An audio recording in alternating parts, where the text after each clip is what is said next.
What's up everybody, it's your boy Amber from Amber Productions, and welcome back to another discussion video. Today's discussion, we're actually doing a guide to the power scaling that I use for RWBY What Ifs. This guide was made by myself and a friend I have IRL who actually got me into RWBY, which I'm going to leave anonymous for now, because they could potentially start their own channel similar to mine sometime in the future, but that's still uncertain. I had a few reasons for wanting to put this guide out there. One reason being so that people can understand how I'm getting the results that I am for certain situations and fights. Another reason is so that other people who want to make RWBY What Ifs can make their own scenarios. And if they want to power scale certain characters, like say one of their own custom OC characters, then they could. Overall, what I want to cover in this video is the basic rules of how the power scale works, the baseline for power levels so you can get an estimate for what your characters would be, establish the categories for semblances, and then maybe give an example of how I power scale an OC. With all that being said, let's get into it. Let's spark some discussion. To start this off, we really need to know what a power level is. A power level is an accumulation of several attributes that a character has. This can include strength, speed, durability, skill, experience, training, as well as their semblance, and technique.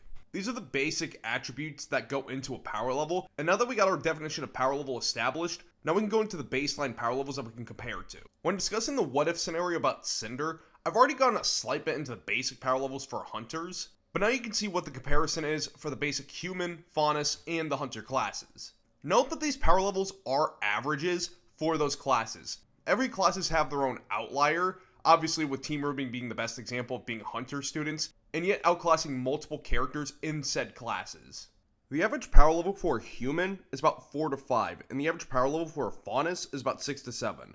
Note that this is essentially for background characters, characters that do not have any aura or a semblance to go along with it. The average hunter student is about 20 to 40, the average hunter is about 40 to 60, an advanced hunter is about 60 to 80, and hunter legends are about 100 plus. This category is basically where Crow and the Aesops fall under. The reason that the baselines are in brackets because each character that fits into the power scale all has their own unique attributes and skills. Like say some people are better at close quarters combat, some people are better at ranged combat, some people can think more tactically on their feet for fighting, while some people need a full strategy. And some people also have a lot of different abilities, like say Salem with immortality, or the maiden powers, or the most extreme outlier, them being literal gods, like the Brothers of Light and Darkness. Salem and her army during the flashback literally stood no chance. With the baselines and some wild outliers out of the way, we can finally get into the actual rules when it comes to fights in the power scale. This set of rules is what dictates the outcome of fights when comparing two power levels of two fighters. The first rule is difference in power. If two opponents are within a 10% power difference, the weaker opponent can still defeat the stronger opponent if they are more skilled in technique. If they fall outside of the 10% but are still within 20%, they can still fight, it's just impossible for them to win. So essentially this is the point where they won't be completely overpowered. If they fall outside of the 20%, there's no chance for them to win. The next rule is collective power. If a group's collective power combined is over 25% of a stronger opponent's power level, they can defeat the stronger fighter. The group does require synergy to do this though. If a group of people who don't know how to fight off of each other try to take down a stronger opponent, they're going to lose. Another rule is the existence of weakened states. Weakened states can include exhaustion, which is a minus 10% to power, exhaustion plus damage, which is minus 25%, heavy damage and extreme exhaustion, which is minus 50%, and near death / no aura, which is a minus 75% or more. The next rule deals with being attacked while off guard. If attacked while off guard, power level is pretty much irrelevant. And to answer the question of a friend who asked me about this, yes, your character with an anti-material rifle from a mile away is one of the more dangerous things, because you can pretty much one-shot a person who's off guard. The last basic rule of the power scale deals with removed limbs.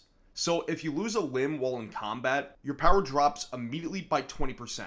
For Faunus, if it's an extremity like a tail getting cut off, then the power drop is about 10%, and if it's eyes or vision in general, then it's about a 50% drop. And with all that covered, we've gotten through all the basic rules of power scaling and what can influence it, except for one thing, that being one of the most influential parts of the show, semblances. When it comes to semblances, each different type of semblance has a different effect on how a power level is scaled. This actually led to me and my friend making categories for each type of semblance. And in total, there are technically 11 categories, 10 official categories, plus an additional subcategory. The first category for semblances is speed semblances, And this category is pretty self-explanatory. Basically any semblance that can affect the user's speed and mobility. This doesn't have a direct impact on power, but can still influence it. The next category is summon semblances. Summon semblances allow the user to summon an object or allies to their aid. The influence on power level actually lies within the summon. So if it's a static object, it's not going to have a power level, but if it's a summon like from a glyph, like from Weiss, then it's going to have its own power level. The third category is perception semblances. Perception semblances alter either the user or their target's perception. This has no real effect on power level. The next section is progression semblances. Progression semblances are more abilities that build up in power the more they meet a specific trigger. The build-up in power can be massive depending on the person, but that does not negate potential harm from the trigger. Next stop is power semblances. Power semblances are any ability that can increase the user's power level. This could be in a form of attack or their base power. When it comes to directly influencing the power level, it can either go as a straight multiplier, like how the Kaioken from Dragon Ball Z works, or a flat boost like how the maiden powers work. Next is passive semblances. Passive semblances are a static effect that is naturally around the user and more often than not cannot be turned off. This usually doesn't affect power, but can still tip the balance of fights, and there's only a few passive semblances that can influence power levels. Now we have support semblances. Support semblances are used to boost up other fighters rather than themselves. While the user has no personal boost, other people can have a boost to their power level temporarily once it's used. The next category is transformation semblances. Transformation semblances involve the user somehow changing their physical body. Transformation semblances usually get mixed into the subcategory, which will be discussed at the end of the category list. Next is manipulation semblances. Manipulation semblances are any semblance that can affect the environment around the user in some way. Power benefit depends on various factors like what material they're manipulating, who they're manipulating, etc., etc. Last on the list for the main categories is nullification semblances. Nullification semblances involve the user removing some effect or factor from a fight. This affects power levels depending on what effect it is. Leaning out of the main categories and going into the subcategory, the last category is hybrid semblances. Hybrid semblances are any ability that take two or more attributes from the other semblance types. These semblances vary on their effect depending on what attributes they take from the other categories. And with that covered, we've gotten through all the semblance categories that exist in the show, and what I've come across through various media. With the full guide completed, I'm going to do one more thing before I end this video. That is going to be scaling an OC, so you guys get an idea on how this works.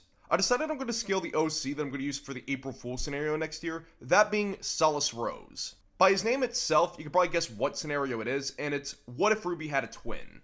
The reason I'm saving it for April Fool's is because the idea does get a bit outlandish and a bit fanfiction-y, but I'm still going to try to write it with a bit of realism. Just know it's going to be a bit more fanfiction-y than most of my scenarios, but I'm hoping you guys would still like it when I do it. Getting into scaling the character, we need to look at this backstory. Obviously, the basis of the story is that Solace was born alongside RWBY, and is her twin. This would mean that growing up, he had very similar experiences to both RWBY and Yang when it came to training, with most of that training being under Taiyang, with the occasional training from Crow. This would mean he would develop a very similar fighting style to both RWBY and Yang, and actually make his own fighting style based off of them. He is close with both of them being a sibling, which leads him to make a weapon that's similar to the Crescent Rose, as well as making a weapon similar to the Ember Celsia. Similar to how he built his fighting style, Solace's personality is also built taking bits and pieces from both Yang and RWBY. This is both good and bad characteristics. Say how from RWBY he has her kind heart, but also her naivety, and from Yang, he has her confidence, but also a bit of her temper. When it comes to overall skill and experience, he does have a very tactical mind for combat, but lacks the experience to use it properly. He is only 15 by the start of Volume 1, same as RWBY. Getting to his semblance, it's actually a hybrid. It's a mix of transformation and power. It's called the Petal Blaze. It has similar functionality to the Kaioken from Dragon Ball, but has its own limitations. It starts off as a 1.5 multiplier instead of a ×2, and can be pressed up to ×2 and scale further than that, but that's at the cost of straining himself and putting a lot of pressure on his heart. He pushes it too far, he can put himself into cardiac arrest. Visually, the Petal Blaze takes various attributes from Burn and the Petal Burst, having the Rose effect of Petal Burst and the hybrid properties of Burn. By Volume 1, Solace has basically mastered the base Petal Blaze and can push it up to 2.0, but that is still dangerous for him to do since he can only maintain it for a few seconds at a time. With all these factors in mind, Solace's base power level would be 65, but when using the Petal Blaze, it would be 97.5. This would be comparative to RWBY, whose power level was 45, and Yang, whose base power level was 80, but would go higher when using Burn. And with that example set, we can finally end this video and put a cap to the power guide. So thank you guys for watching this episode. I will see you in the next one, and bye-bye!